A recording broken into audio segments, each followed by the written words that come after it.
நான் கற்கா பரமேஸ்வரன் முருகன் மீது எழுதிய குறிஞ்சிமாம் செய்யுள் நாடகம். நாடக காப்பியம் பகுதி 4. மூன்றாம் அலைவாசி.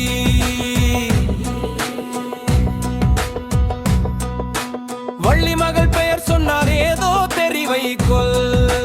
நான்காம் அலைவாசி.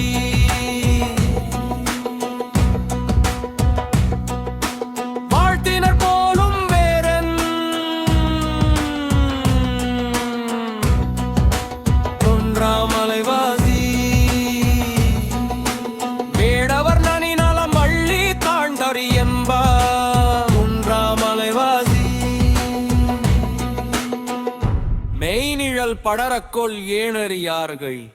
மென்மை கவள்தான் மென்மை என்றறியோ. விண்ணே முதுகா முகிழே கூந்தலா கண்ணே பிறை தரும் வானவில் இமைதான். அலைகடல் பரவிடும் மனமது இருக்கும் சிலையிடை தருவதும் பிழையதோ சிலையாய் குறிஞ்சிமலை. தொல்மலை ஏறிய வேடக்குலம் அறிந்தெரும் மலையது பாண்டவர் வணங்கி யாதோ மலையில் வள்ளி வாழ்வதறியாரோ. இரண்டாம் மலைவாசி.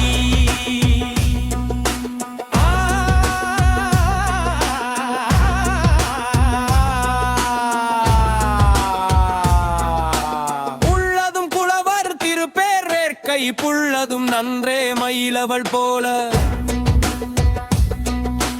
சித்தொரு கேள்வி தரும் வழி கன்று கத்துடை தலை தலை விடுக அறிந்தே தலையோடு வரும் தென்கடல் இலங்கை.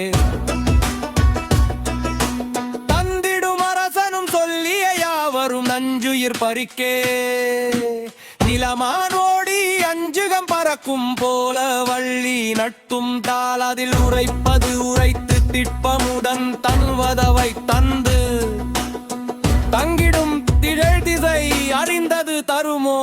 குளவர் வேடரும் நடைத்தர பயிலும் சொல்லும் கலைமிக கொண்டவர் உலகினில் உண்டென தெரிந்தும் இனிப்பென நன்றே.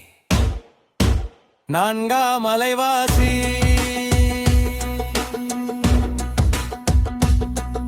கண்டேன் கண்டேன் வேம்பும் இனிக்கும் இக்கதை சொல்லிட பள்ளிக்கென்னோ முக்கத உடைக்க.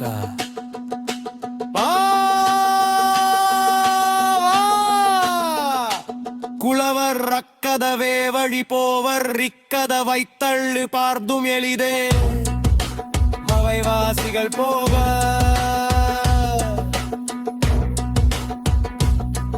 முதல் அங்கம் முதற்களம் முற்றிற்று.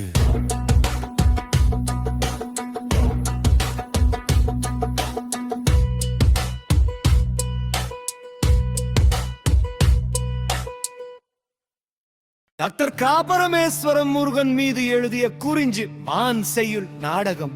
நாடக காப்பியம் பகுதிதான். மூன்றாம் அலைவாசி.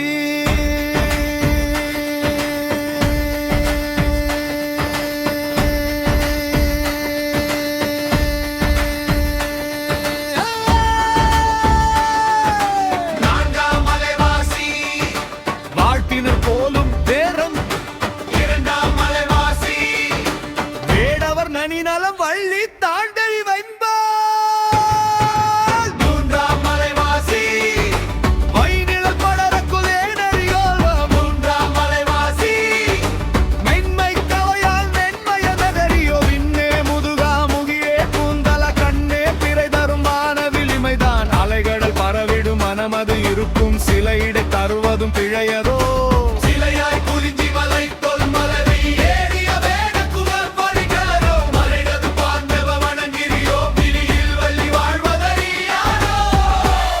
இரண்டாம் மலைவாசி.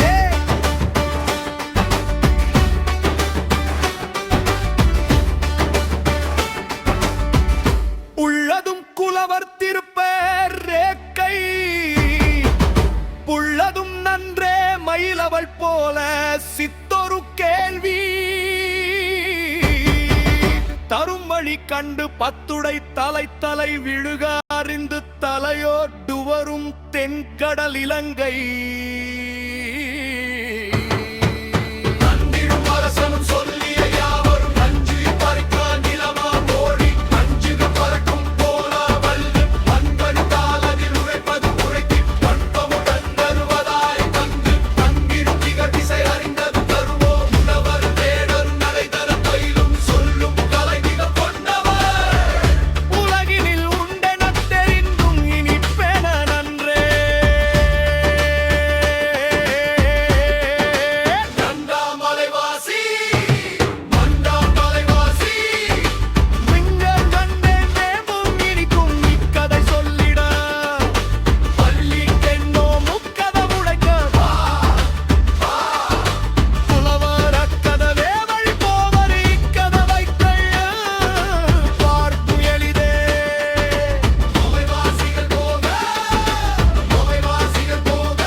முதற்களம் முற்றிற்று.